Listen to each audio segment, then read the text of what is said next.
Hi, this is Jürgen Rasmussen. Welcome to this vlog episode titled Changing the Allergic Response.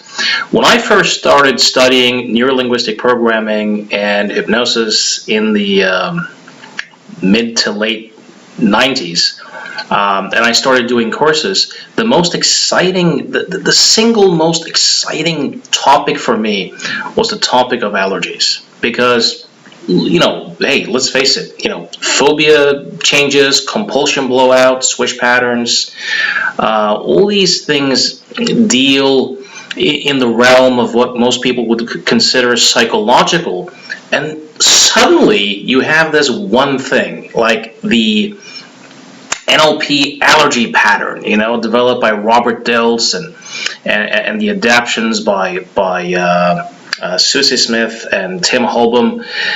Suddenly you have this patterning that claims to be able to change an allergic response. And I just found that to be so deeply fascinating because, as with most people, I was kind of steeped in this mind-body split where you think of some things as psychological and other things as physiological.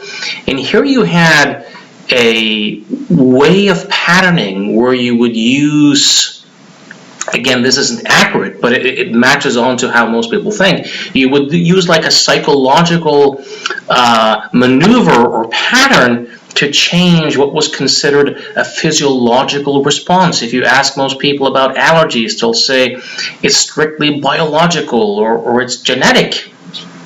And it's so politically incorrect in a sense. And I discovered that it worked, that you could actually change allergic responses. And for me, it really opened the door in terms of, what else may be possible. What about autoimmune disorders? What about other stuff? So mind-body work or interventions has always been my favorite part of change work and the aspect that I've found the most intriguing. Now, to begin with, I would imply the standard NLP patterning with very sporadic results and sometimes not the most long-lasting results.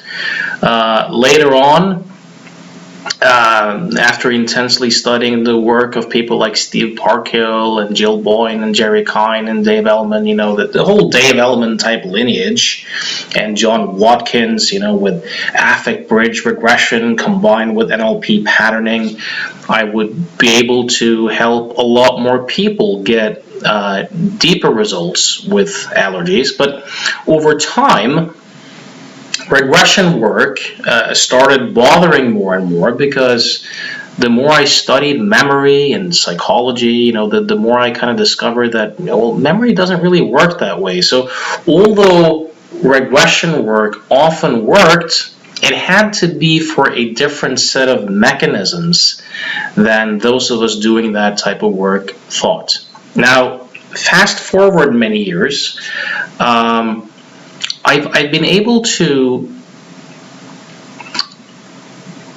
develop, I should say in quotation marks, it's not really my invention per se, but as far as I know, I'm the only guy doing it, a way of working with allergies that is rooted in NLP and hypnotic patterning, but is deeply based upon meditation and specifically self-inquiry. It's based upon the idea that an allergy is a phobia of the immune system, of like the mind-body system, and that what you're responding to is not the cat or the pollen or the food in and of itself, but you're responding to your own psychophysiological map of cats or pollen or allergies, meaning it's generated from within you. So in the same way that if you look at a regular anxiety or phobic response, two people go up on stage to do a presentation, one person has a panic attack and freaks out, and the other person loves being up there. It can't be the audience or the stage in and of itself. It has to be that person's psychophysiological meaning-making about being on stage that they're actually experiencing. So if we discard the mind-body split, it's the same cat, it's the same pollen, but one person's completely fine, the other person has an allergic response. It has to be your psychophysiological meaning making internally about cats or pollen that generates the response. And if we grant that what we experience are virtual reality that's created from our senses and our meaning making, consists of essentially the 5 senses, perhaps a few more, but for practical purposes, this is sufficient. There's stuff that we see, hear, feel, taste, smell. So for there to be a phobia of the immune system, we have to interpret some aspect of our experience as if it is a threat there.